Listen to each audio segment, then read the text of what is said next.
René Descartes foi um filósofo, físico e matemático francês, nascido em Enya, antiga província Touraine, hoje conhecida como Descartes.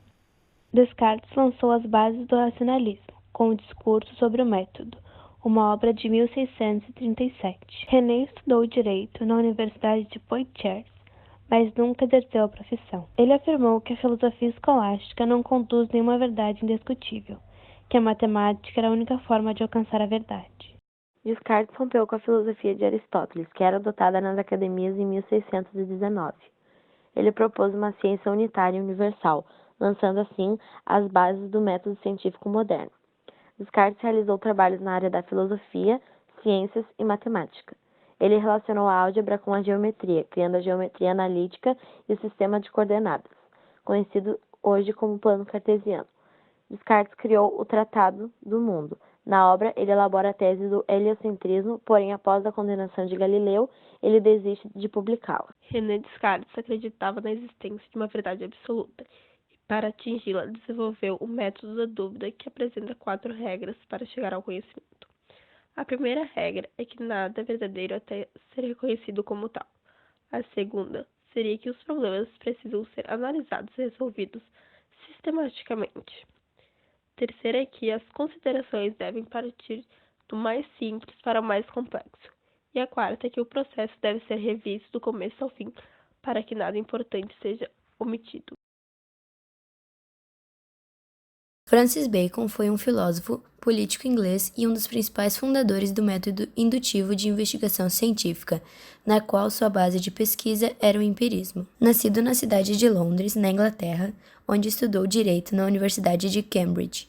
Porém, ele abandonou a profissão para assumir um posto diplomático, onde ele foi eleito o primeiro visconde de Alban e também embaixador inglês na França. Na filosofia, Bacon era conhecido como o primeiro de uma tradição de pensamento conhecido como o empirismo britânico, caracterizado pela visão de que todo conhecimento deve vir essencialmente das experiências sensoriais. No meio de muito sucesso, Bacon também foi acusado de corrupção em 1621, e assim foi obrigado a pagar uma multa altíssima e se afastar da vida política.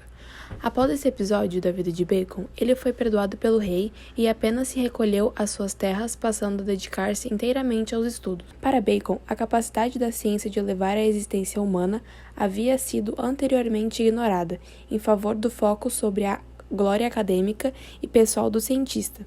Ele afirmava aceitar os ensinamentos da Igreja cristã, mas também argumentou que a ciência deve ser separada da religião, a fim de tornar a aquisição de conhecimentos mais rápida e fácil, de modo que pudesse ser utilizada em prol da qualidade de vida das pessoas. Sua história e estudos levaram ele a ser considerado um dos mais importantes pensadores da filosofia moderna. Após ter criado seu método de investigação, ficou conhecido como o pai do método experimental. Francis Bacon faleceu dia 9 de abril de 1626 no Reino Unido, vítima de bronquite, mas deixou uma lista de barreiras psicológicas com o objetivo de um conhecimento científico melhor. Nomeou de coletividade de ídolos da mente, os quais são ídolos da tribo. Todas as percepções, tanto de sentido como da mente, guardam analogia com a natureza humana e não com o universo.